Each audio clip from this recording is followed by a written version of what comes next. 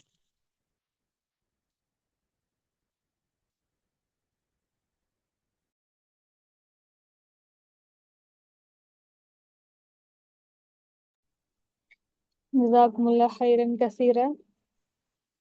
الحمدللہ آج کی نشست میں ہمیں سیرت طیبہ صلی اللہ علیہ وسلم کی روشنی میں سماجی خدمت کی اہمیت اور اس کے مختلف پہلوؤں کو سمجھنے کا موقع ملا۔ ہم شکر گزار ہیں محترمہ آپ کے، آپ نے اپنا قیمتی وقت دیا اور اس اہم موضوع پر رہنمائی فرمائی۔ اللہ رب العزت ہمیں سیرت رسول اکرم صلی اللہ علیہ وسلم کو صرف پڑھنے اور سننے تک محدود رکھنے کے بجائے اسے اپنی عملی زندگی میں اپنانے کی توفیق عطا فرمائے، اور ہمیں اپنے معاشرے کے لیے خیر، آسانی اور بھلائی کا ذریعہ بنائے۔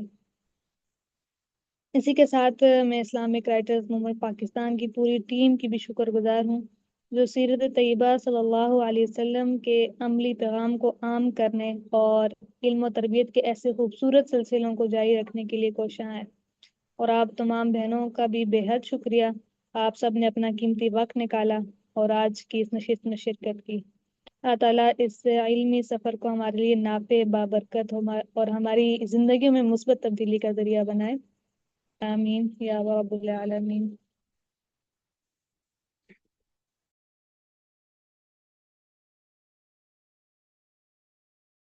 سبحانك اللهم وبحمدك أشهد أن لا إله إلا أنت أستغفرك وأتوب إليك.